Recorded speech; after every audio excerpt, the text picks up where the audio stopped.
نحمدہ و نصلی علی رسولہ الکریم اما بعد فاعوذ باللہ من الشیطان الرجیم بسم اللہ الرحمن الرحیم السلام علیکم ورحمۃ اللہ وبرکاتہ۔ کیسے ہیں آپ سب لوگ؟ اللہ سے دعا ہے کہ اللہ تعالیٰ سب کو اپنے گھروں میں، اپنی حفظ و امان میں، اپنی رحمتوں کے سائے میں رکھے، آمین۔ آج ہم سورہ بقرہ کے آیت نمبر 253 کا لفظی ترجمہ اور تفسیر دیکھیں گے۔ اپنا سبق شروع کرتے ہیں۔ رب اشرح لی صدری ویسر لی امری واحلل عقدۃ من لسانی یفقہوا قولی ربنا زدنا علما اللہم فقہنا فی الدین الہی آمین یا رب العالمین۔ سورہ بقرہ ہے، پارہ ہے ہمارا تیسرا اور آیت ہماری 253۔ پہلے لفظی ترجمہ دیکھتے ہیں، اس کے بعد اس کا بامحاورہ ترجمہ اور تفسیر دیکھیں گے۔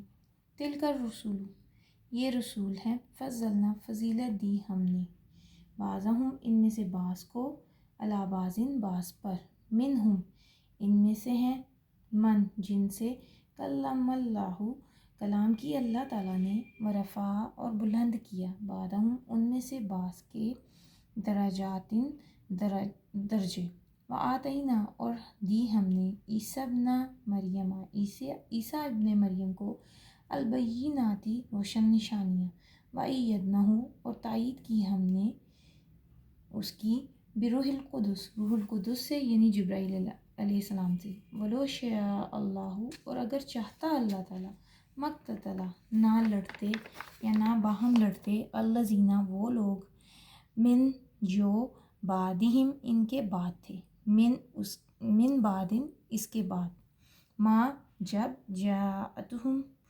آ گئی ان کے پاس، البینات، روشن نشانیاں، ولیکن اختلافو، اور لیکن انہوں نے اختلاف کیا، فمنہم، تو ان میں سے، من، کوئی، آمنا، ایمان لایا، ومنہم، اور ان میں سے، من، کوئی، کفرا، کافر ہوا، ولو شاء اللہ، اور اگر اللہ تعالیٰ چاہتا، مقتتلوا، تو وہ نہ لڑتے، ولیکن اختلافو، اور لیکن اللہ تعالیٰ، یفعلو، کرتا ہے، ما یرید، جو وہ چاہتا ہے۔ بامحاورہ ترجمہ اس کا دیکھ لیں۔ یہ پیغمبر جو ہم وقتاً فوقتاً بھیجتے رہے ہیں، ان میں سے ہم نے بعض کو بعض پر فضیلت دی ہے۔ بعض ایسے ہیں جن سے اللہ نے گفتگو کی، اور بعض کے دوسرے امور میں مرتبے بلند کیے، اور عیسیٰ ابن مریم کو ہم نے کھلی ہوئی نشانیاں عطا کی، اور روح القدس سے ان کو مدد دی، اور اگر اللہ چاہتا تو ان سے پچھلے لوگ اپنے پاس کھلی نشانیاں آنے کے بعد آپس میں نہ لڑتے، لیکن انہوں نے اختلاف کیا، تو ان میں سے بعض تو ایمان لے آئے اور بعض کافر ہی رہے، اور اگر اللہ چاہتا تو یہ لوگ باہم جنگ اور قتال نہ کرتے، لیکن اللہ جو چاہتا ہے وہ کرتا ہے، بے شک۔ اب پچھلے پارے کی آخری آیت اگر آپ کے ذہنوں میں ہو، وہاں پر آپ کو یہ ہنٹ دیا گیا تھا، نبی کریم صلی اللہ علیہ وسلم کی نبوت کی بات تھی، شاید آپ کو یاد ہو، آخری آیت یہی تھی نا، تلک آیات اللہ نتلوہا علیک بالحق وانک لمن المرسلین۔ تو اگر آج کے سبق کو میں ایسے شروع کروں کہ انک لمن المرسلین تلک الرسل فضلنا بعضهم علی بعض، تو بات واضح ہوتی ہے، یعنی اللہ کے نبی کی رسالت کے موضوع پر پچھلا پارہ پورا ہوا، اور یہ پارہ باقی انبیاء کے تذکرے سے شروع ہوا۔ اچھا، اس پورے تیسرے پارے میں بہت سے انبیاء کا تذکرہ بھی ہے، ان کا مشن بھی ہے، اور ان کے ذاتی زندگی کے حالات بھی ہیں، ٹھیک ہے۔ اب یہاں اس میں فطرت کی کچھ باتیں ہیں، وہ سمجھ لیں، یعنی جب تک ہمیں اس آیت کی تھیم سمجھ نہیں آئے گی نا، یا اس کے اندر کیا کہا جا رہا ہے، تو بات واضح نہیں ہوتی۔ تو پہلی بات یہ ہے کہ فطرت کا ایک اصول ہے کہ کائنات کی ہر چیز میں کچھ چیزیں بہت اچھی ہوتی ہیں، کچھ بہتر ہیں، اور کچھ عام طرح کی ہوتی ہیں۔ آپ اگر انگلش کی گرامر سامنے رکھیں تو گڈ، بیٹر، بیسٹ ذہن میں آ جاتا ہے نا۔ آم لے لیں، آموں میں بہترین آم ہوتے ہیں، درمیانے درجے کے بھی ہوتے ہیں، اور کچھ کھٹے بھی ہوتے ہیں۔ یا پھر سارے پھل آپ دیکھ لیں، کچھ پھل بہت اچھے ہوتے ہیں، کچھ درمیانے سائز کے ہوتے ہیں، کچھ درمیانے ہوتے ہیں، اور کچھ جو ہوتے ہیں وہ بالکل ایسے ہی ہوتے ہیں جو جنگلی درختوں پر لگتے ہیں۔ یعنی کائنات کی ہر چیز میں اللہ کا یہ اصول ہے کہ بہتر سے بہترین کی گنجائش جو ہے نا وہ موجود رہتی ہے۔ تو پہلی بات یہ کہ جب اللہ نے ہر ایک چیز کو پیدا کیا تو اللہ نے یہ چیز اپنے ہاتھ میں رکھی تھی کہ مجھے کسی سے پوچھنا نہیں ہے، میرا کسی سے کوئی معاملہ نہیں۔ یہاں بات چونکہ رسولوں کی ہو رہی ہے، تلک الرسول فضلنا بعضهم علی بعض، تو ایک بات یاد رکھیں کہ تفریق بین الرسول جو ہے نا وہ کفر ہے، لیکن تفضیل بین الرسول جو ہے نا وہ حقیقت ہے۔ اب تفریق بین الرسول کیا ہے؟ کہ ہم کسی کو مانیں گے اور کسی کو نہیں مانیں گے، مثلاً ہم مسلمان کہتے ہیں نا کہ ہم حضرت عیسیٰ کو نہیں مانتے، ہم صرف نبی کریم صلی اللہ علیہ وسلم کو مانتے ہیں. مثال ہے یہ، میں مثال کے طور پہ یہ بات کہہ رہی ہوں. مجھے پتہ ہے الحمدللہ ہم مسلمان حضرت عیسیٰ علیہ السلام کو بھی مانتے ہیں اور نبی کریم صلی اللہ علیہ وسلم کو بھی مانتے ہیں، لیکن مثال ہے. اور نصارہ کہتے ہیں کہ ہم عیسیٰ کو اور موسیٰ کو مانتے ہیں، نبی کریم صلی اللہ علیہ وسلم کو نہیں مانتے. یوز کہتے ہیں کہ نہیں، ہم تو صرف موسیٰ کو نبی مانتے ہیں، ہم تو عیسیٰ علیہ السلام کو بھی نبی نہیں مانتے اور نبی کریم صلی اللہ علیہ وسلم کو بھی نبی نہیں مانتے. تو اس کو کہتے ہیں تفریق، تفرقے ڈال دینا، فرق ڈال دینا. تو یہ درست نہیں ہے. صرف اسلام وہ دین ہے جو سارے انبیاء کو مانتا ہے. اس لیے کبھی بھی دعویٰ کا موقع ملے تو کبھی بھی کسی جوز کو، کسی کرسچن کو، کسی غیر مسلم کو یہ نہ کہیں کہ محمد صلی اللہ علیہ وسلم ہمارے نبی ہیں یا ہم صرف حضرت محمد صلی اللہ علیہ وسلم کو مانتے ہیں. آپ حضرت آدم علیہ السلام سے شروع کر کے ہر نبی کا نام لیں پاسبلی جو آپ کے لیے ممکن ہے، اور کہیں کہ جی ہم سب کو مانتے ہیں. اور یہ اصول ہم سورہ بقرہ کے آخری رکوع میں پڑھیں گے کہ ہم لا نفرق بین احد، جو ہے نا ان کو اس پہ یعنی اس آیت میں یہ ہے کہ ہم ان میں سے کسی میں تفریق نہیں کرتے. اور دوسری بات جس کا یہاں ذکر ہے وہ ہے تفضیل، فضیلت. کسی کا درجہ کم، کسی کا زیادہ، کسی کا ایک لحاظ سے زیادہ، کسی کا کم، کسی کا کیسے. اب وہ یہاں پر بیان ہے. منہم من کلم اللہ، ان میں سے وہ بھی ہیں جن سے اللہ نے کلام کی. اشارہ اگر دیکھیں تو براہ راست جو حضرت موسیٰ علیہ السلام کی طرف ہے، لیکن اگر آپ دیکھیں تو آدم علیہ السلام سے بھی اللہ تعالیٰ نے کلام کی. ٹھیک ہے، قرآن میں موجود ہے یا آدم و انبئہم باسمائہم، ہم نے سورہ بقرہ میں پیچھے پڑھا بھی ہے. نبی کریم صلی اللہ علیہ وسلم کو یا محمد تو کبھی نہیں کہا، لیکن یا ایھا النبی تو کہا ہے نا اللہ تعالیٰ نے، یا ایھا الرسول کہا ہے. تو پھر کلام کا رتبہ براہ راست حضرت موسیٰ علیہ السلام کو مل گیا، اور انڈائریکٹلی حضرت آدم علیہ السلام کو بھی ملا اور نبی کریم صلی اللہ علیہ وسلم کو بھی ملا. آگے دیکھیں ورفع بعضهم درجات، اور بعض کے درجے کسی اور اعتبار سے بڑھا دیے. اب اگر رفت یا بلندی کے رفت کو بلندی کے معنوں میں لیں، ٹھیک ہے، تو حضرت ادریس علیہ السلام مراد ہیں لیکن کہ جن کو آسمانوں تک لے جایا گیا تھا. اور آج اس سے مراد حضرت عیسیٰ علیہ السلام بھی ہے، کیونکہ جسمانی طور پر وہ اس وقت رفت یعنی بلندی پر ہے، آسمانوں پر ہے. ٹھیک ہے، اور ہمارے نبی کریم صلی اللہ علیہ وسلم کو بھی اوپر لے جایا گیا تھا معراج کے موقع پر. اسی لیے فرمایا وَآتَيْنَا عِیسَىٰ ابْنَ مَرْیَمَ الْبَیِّنَاتِ. ٹھیک ہے، ہم نے عیسیٰ ابن مریم کو کھلے معجزات دیے. وَأَيَّدْنَاهُ بِرُوحِ الْقُدُسِ، اور روح القدس سے مراد یہاں پہ جبرائیل علیہ السلام ہے، یعنی پاک روح کے ساتھ ان کی مدد فرمائی. یعنی عیسیٰ کو جو کوڑی کے مرض کو ٹھیک کرنے کا اور جو دوسرے معجزات ان کو دیے اس کا ذکر ہے یہاں پر، جو آگے ہم اگلی سورہ ال عمران میں بھی پڑھیں گے. تو اب اگر یہ معجزات اگر حضرت موسیٰ علیہ السلام کو نہیں ملے تو کیا حضرت موسیٰ علیہ السلام ہلکے ہو گئے حضرت عیسیٰ علیہ السلام سے؟ نہیں، موسیٰ کے پاس جادو کی قسم کے معجزے تھے، ید بیضا، عصا کا سانپ بننا. تو کیا اب آپ تقابل ہی کرتے رہ جائیں گے؟ وَلَوْ شَاءَ اللَّهُ مَا اقْتَتَلَ الَّذِينَ مِن بَعْدِهِمْ، یہ اگر اللہ چاہتا تو یہ بعد والے نہ لڑتے. مراد یہ ہے کہ یہود کی آپس کی لڑائیاں اور یہود اور نصارہ کی لڑائیاں اور نصارہ کی بھی لڑائیاں نہ ہوتی. من بعد ما جاءتهم البینات، جب ان کے پاس دلیلیں آ چکی تھیں. یعنی ایک دوسرے مذہب کے نبی یا رسول یا امام یا راہبر کا نام لے کر لڑنا نہیں چاہیے، یہ مراد ہے ادھر. ایون کہ آج ہم مسلمانوں کو بھی یہی کہا گیا. نبی کریم صلی اللہ علیہ وسلم اپنی زندگی میں یہ فرما دیا تھا انہوں نے کہ جب مجھے دوسرے رسولوں پر فوقیت نہ دینا، قیامت کے دن جب سب بے ہوش ہوں گے تو میں بھی اٹھوں گا تو میں دیکھوں گا کہ موسیٰ علیہ السلام مجھ سے پہلے ہی کھڑے ہیں وہاں. پتہ نہیں کہ وہ بے ہوش ہوئے بھی تھے کہ نہیں، پتہ نہیں کہ شاید کوہ طور کی بے ہوشی کو اللہ تعالیٰ نے ان کا کفارہ بنا دیا تھا.